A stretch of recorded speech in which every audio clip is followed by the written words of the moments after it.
Good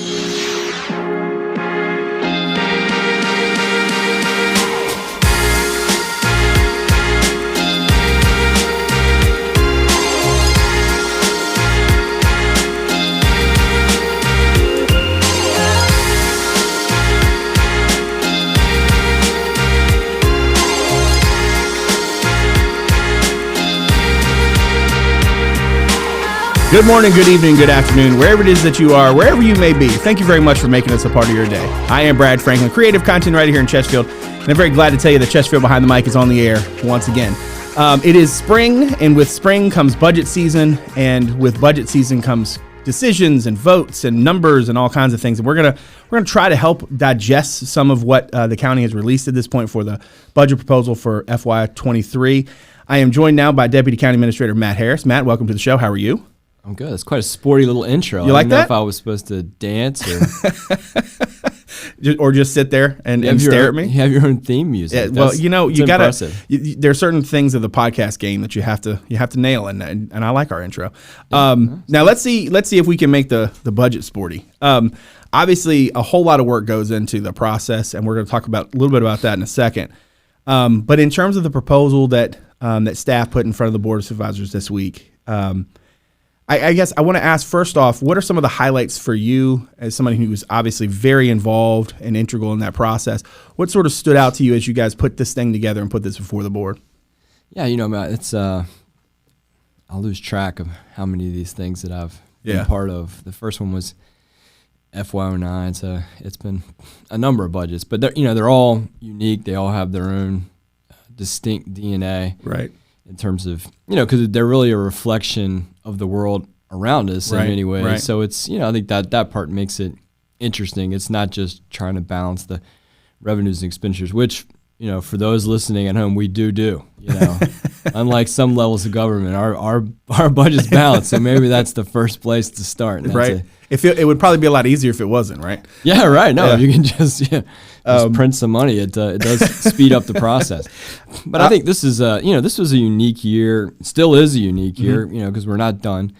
But I think it's the there's so many different economic forces that are coming to bear on the budget process. It really makes for kind of a weird deal. And a couple examples of that. The housing market is a little more straightforward, but I think that is really even driven, I think, by COVID and sort of a lot of factors go in. But I think fundamentally people are spending more, in my opinion, and that's what this show's about, I guess. Yeah, there you go. But spending more of their monthly income on housing. And so I think that helped to drive up sort of this fundamental change in how much housing people want to consume.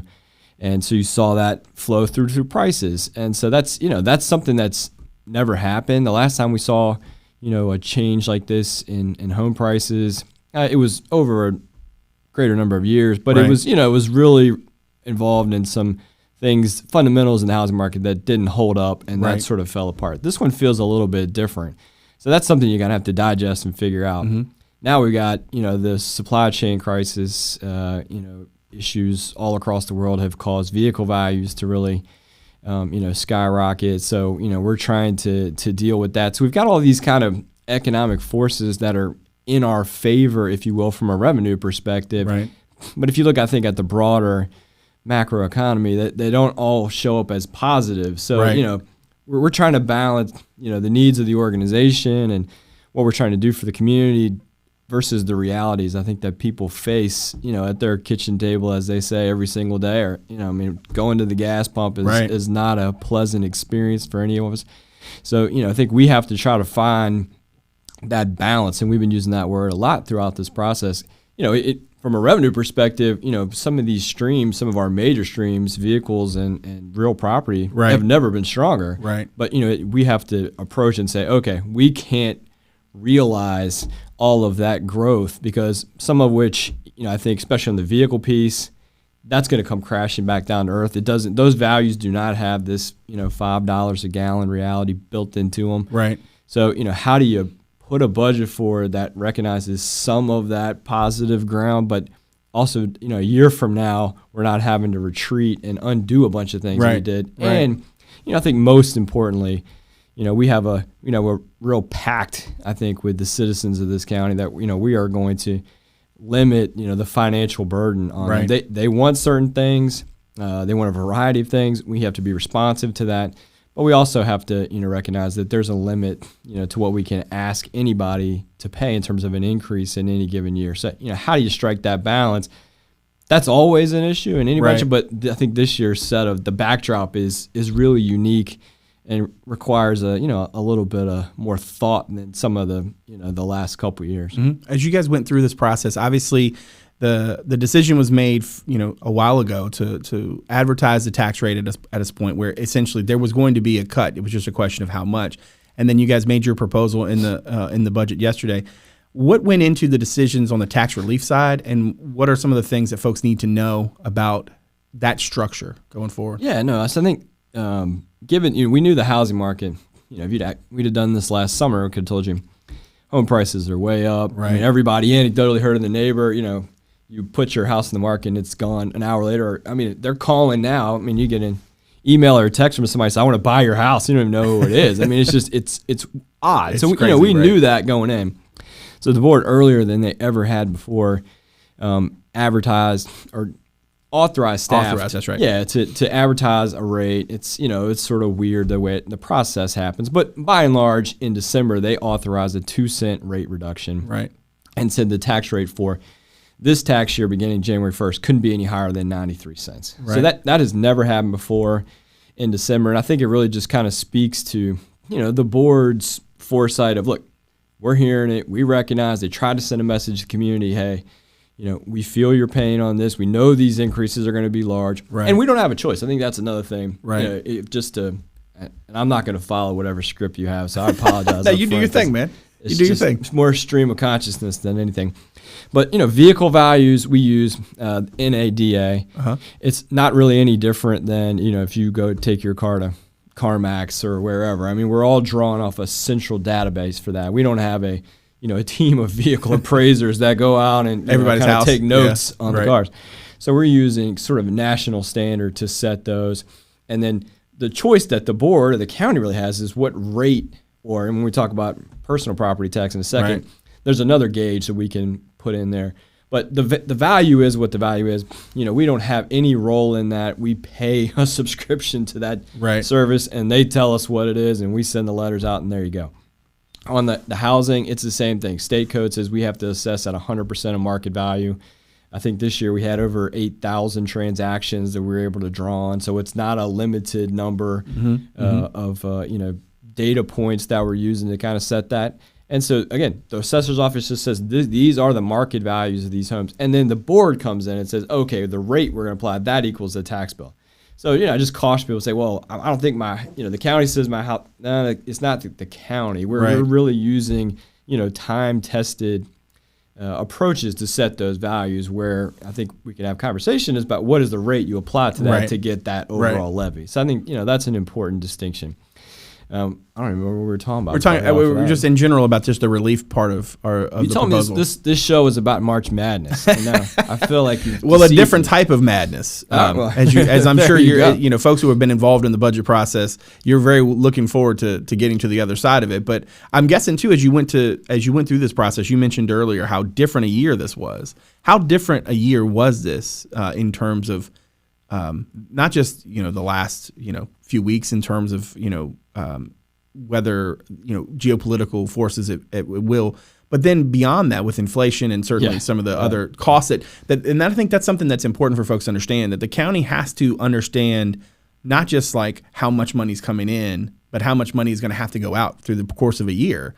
And so there's a lot that has to go in that. And that was one of the things I think I took away from the presentations that different directors made yesterday. It's just how much you have to almost plan for uncertainty. What was that process like for you? I think that's that's why it's fun. I mean, this is the best part of my job. I guess do a lot of things, but I think the strategy, and you're right. I mean, the 1,000 puzzle pieces you put on the table, and you try to get them to somewhat come together. That's the the interesting part of this. But you're right. I mean, I don't know what it is about the world, but weird things happen in February to kind of mid-March, right in budget season. That's when COVID kind of popped up. That's true. That's a good point. This, Ukrainian issue is, the same thing. But, you think about that, drops in the middle of a budget process. It causes gas prices essentially to skyrocket to all-time highs. We didn't build that in when we start this process from, building blocks back in September. That's not something that you're going to factor. You're not going to factor COVID in. So you really have to be very nimble. And when we talk to the community all the time about process and kind of where we are, and it's, an ongoing thing, and, it's going to change. We really, really mean it, because, we are literally responding to the headlines of the day and, whatever might be out there. So it's, it really is it's a fascinating thing to be part of. Obviously, retention, recruitment, compression, these are all words that if you pay any attention, as those of us in media have always had to do, to budgets and budget seasons, there's always a focus on staff, and there's such a focus on being able to not just bring in the best, but to keep them. And obviously, salary compression and that kind of thing, and sort of what happens just over time. I'm just curious, from your point of view, how much of an impact did that play in the kind of entirety of the budget process this year? Well, that's a good example. So a year ago, we knew we just come off the public safety pay study, dealing with compression. And all that means, it's a fancy word, such that, over time, particularly in the last 10 years, we didn't have a lot of increases in salary, but you have to increase starting salary to kind of remain competitive, to keep people coming in one side of the pipeline.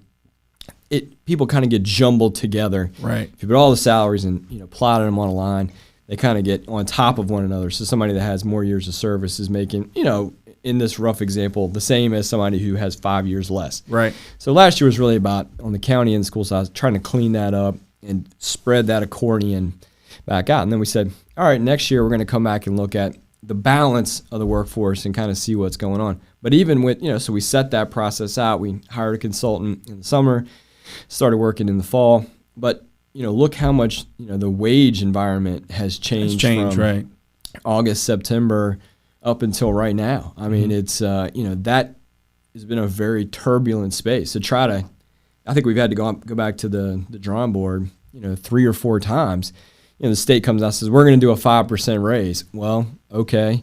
We want to try to match that. They're a big competitor of ours. So, I think, just to my last point, it's a very dynamic environment. I think we have landed in a good spot. We know how much money from a proposed budget perspective that we have to invest in salaries for public safety and for the general workforce. Mm-hmm. And we're just trying to finalize and wait as long as we can to set those, starting salary is going to be here, forth and so on. Because the longer we wait, the more pieces of information that we can, obtain, we can have a better plan at the end of the day. But we're able to go out to the community. The fire chief went up yesterday and said, fire recruit starting salary is 17% or whatever it is behind our closest competitor. Right. So we know there's a problem. We spent time defining that, and now it's just crafting the final details on that solution. And that's also a good point. Again, in my meandering path through this interview, where what happened yesterday. So today is the 10th day of March. Yesterday was the 9th. The county administrator just proposed his overall budget yesterday. So tonight we began community meetings really for the next 2 weeks. That culminates more or less on the 23rd of March for the public hearing. That's when the community has the chance to come and address the entire board. But you can do that in any number of ways. Obviously, you don't have to do it in person anymore. We do have an in-person opportunity. The next, there's 5 of these town halls, 1 per district. You can come to any one you want. We do it on Facebook. You can come on the 23rd. You can send an email. You can send a letter. So we really are in kind of that opinion and sort of feedback gathering process for the next 3 weeks or so. Right. In the bigger picture, obviously the relief piece of it, I think it's a penny, right? Extra beyond the 2 that the board had already sort of authorized. There's obviously the car piece of it, the personal property tax part of it. In terms of your past budgets, have you ever been able to craft a budget that was able to do the things that this budget can do, both in terms of addressing the problems that you want to address at the county level, but then also like you mentioned earlier, that balance. This has to be a very different sort of budget process in that respect. Yeah, no, I mean, in some respect, the easiest budgets are the ones when you don't have any money. Yeah. And, you just tell everybody no and you go home. Right. But this one, like I said, we've got, some of our key revenues performing really well. So we're able to slice off some of that growth to take care of things like you're talking about on recruitment, retention, salaries, workforce. But the other thing, the biggest initiative, and those are kind of 1, 2. Well, let's say there's no two-legged stool, Brad. It's the three-legged stool. We got 3 main parts. We got the referendum in here at $540 million. We can talk about that. It's tax relief. It's, honoring that long-term pact with the citizens that work, in Chesterfield County. We are going to manage spending, to a certain level, and I'm going to talk about that in just a second. And then it's what you said. It's really taking care of the workforce. There's very little in the way of new programs, new facilities, new initiatives. It's really kind of about taking care of what we've already got, in hand. So on the tax relief piece, going back to where we were, you don't serve lunch at this, do you? No. Man, nope. That's rough. He's doing this at noon, folks. There's no food. There's no anything. It's all my fault. Yeah. Anyway, so the tax relief piece, and I think the key for us is there's a number of ways we can provide financial relief to the community, and we have tried to do something in each one of those columns. Right. So, I think the big font, as Dr. Casey says, and what the newspaper kind of gloms onto is the real estate rate. What are you doing with that? But that's not the only way. Right. In this budget, not really even the largest way that we are able to, provide relief to folks. So the real estate rate, every penny reduction is a $5 million, revenue consequence, if you will. So we're at 95 cents. Our rate has steadily come down for the last 20 years, but we haven't lowered the rate in, 4 or 5 years. So this year, what the county administrator proposed yesterday was going from the 95 cent to 92 cents. That's a 3 cent reduction. That's a $15 million, of tax relief. Albeit, the bills are still going up, but we're trying to limit that increase. And that's an important disclosure. And we're not sitting here saying you're paying less taxes that you were a year ago, but certainly we want to, strike that balance. Everything is going up, the cost of, you name it, and the cost of, local government services is going to go up, but we have an obligation to sort of curtail, what that increase is. But, we don't want to put all of our eggs in that basket, because if you lower the real estate rate too low and values do something, kind of quirky like they did a few years ago, well, then, now you face the possibility of having to raise that rate back up, and that's a bad day for everyone involved. Right. So you want to do that in kind of a moderate, slow fashion, if you will. We've also looking at personal property. We've just talked about, vehicle values. It's looking at what happened last year, supply, demand, causing prices to go up. It's not looking at it right now. I know everybody can say, well, I can't go out and get that for my truck with 5. We understand that, but that's really a year from now proposition. So what the board is entertaining right now from the county administrator is, and this a little side story, Jim Gilmore, Republican governor many years ago, set out to eliminate the car tax, and he put a pot of money in the state budget that comes to localities to offset car tax bills throughout the Commonwealth. Right. The problem is, I don't know, what year do you think that was? Oh, I can't. Mid-90s, right? It was somewhere in there, yeah. Close to 20 years ago. That amount of money hasn't increased over time. Right. So what has happened is, we get $41 million from the state to do that. But since that first check came in, the value of our total, vehicle fleet, if you will, of all the residents in the county has gone up dramatically just, over time, in which you buy a truck for today is not what you bought a truck for 10 years ago. Right. So the relief percentage, if you will, the buying power of that $41 million from the state to eliminate car tax over time dwindles down to, not a lot. So in last tax year, that was 46%. So whatever your bill was, NADA says your truck's worth $20,000. Then we apply, the personal property rate of $3.60, and then we take 46% of that off the top, and that's the car tax relief that has those, that legacy roots from so many years ago. So what the board is kicking around now is taking that relief percentage from 46 and upping it to 55% to really sort of manage those increases that folks are facing. Again, that doesn't change the value of your vehicle. People wouldn't want that ultimately at the end of the day. But by adjusting that relief percentage, and it's something we've never done in Chesterfield County, because it's, we've never really seen this kind of phenomenon, maybe except for, cash for clunkers and other weird stuff. Right.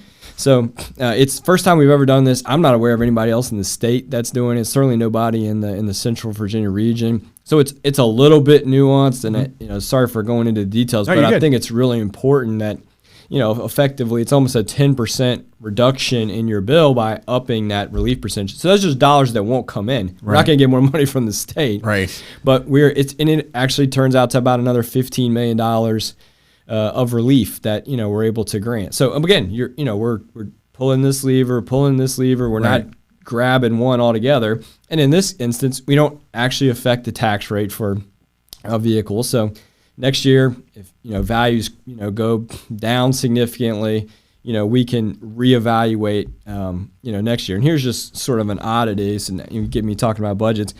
This personal property issue, it's for the current fiscal year. So our fiscal year is July 1 to June 30. Okay. So talk about building a budget, this is kind of how we're trying to do it. This is how many tea leaves you have to read. So the bill that's going to go out, the bill that you're going to get, you're a Chesterfield resident, Brad, aren't you? I live in Henrico, but let's not talk about that. Wow. Let's not talk about that right now. Let's not talk about that right now. Controversial. Let's not talk about that right now. We're going to have to come back for another show to bring a real estate agent in here.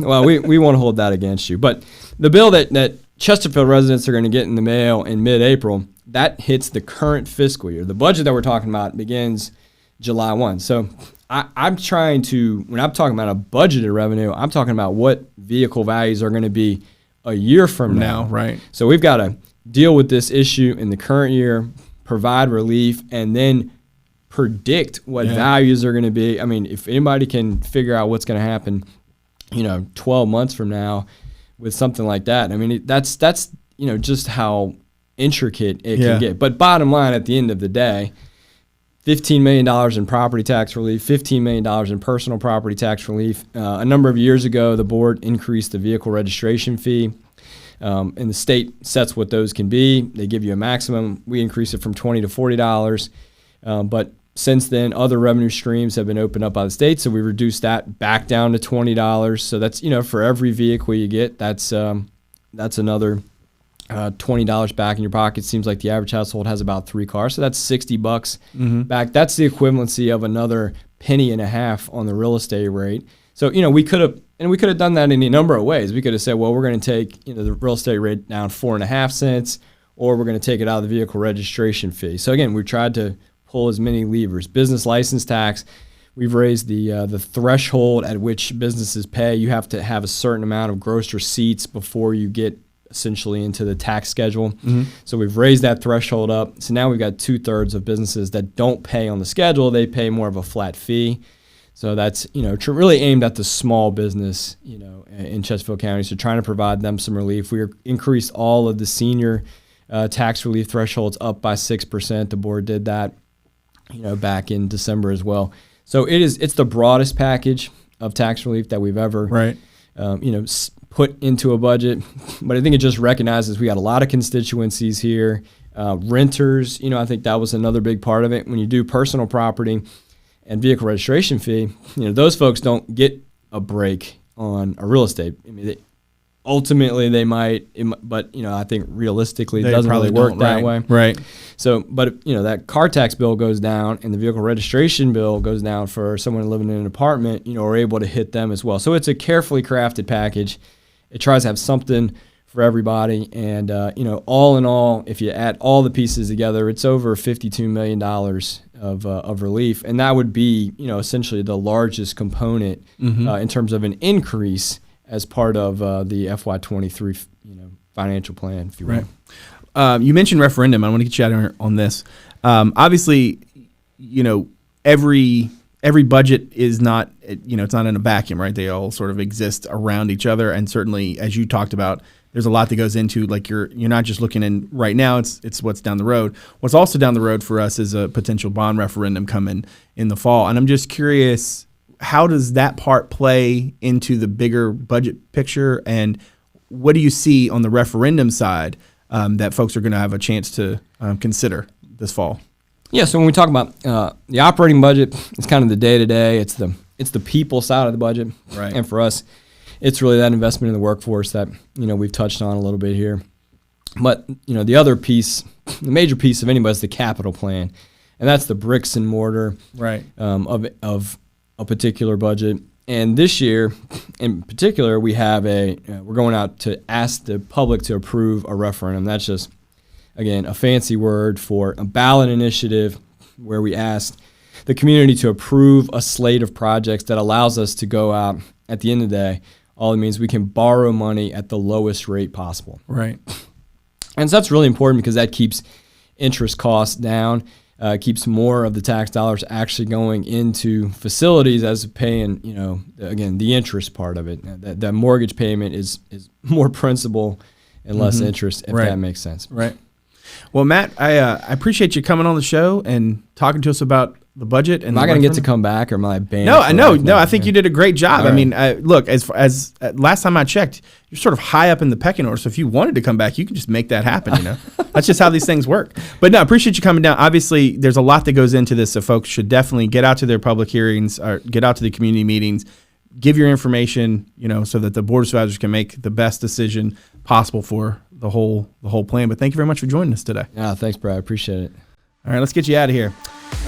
You can check us out on social media. On Twitter, it's at Chesterfield VA, and on Instagram, it's Chesterfield Virginia, all one word. And on Facebook, you can check out our podcast page. Just search Chesterfield Behind the Mic. Make sure to like it so you can keep up with us as we go forward. Now, let me give you all the ways you can check us out. You can watch us on our YouTube channel as well as on our website, Chesterfield.gov/podcast.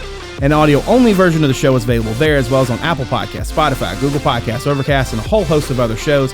You can watch the podcast on WCCT Thursday through Sunday at 7, on the weekends at noon. That's Comcast Channel 98 and Verizon Channel 28. Lastly, you can check out Chesterfield.gov/connect with us to learn more about what's going on here, and we can definitely get a chance to hear from you. My thanks to Susan Pollard, Martin Stith, all of us here in communication media for making this possible, and I very much appreciate you for being with us today. So, from all of us here in Chesterfield, thank you very much for making us a part of your day. We'll see you again soon. Take good care.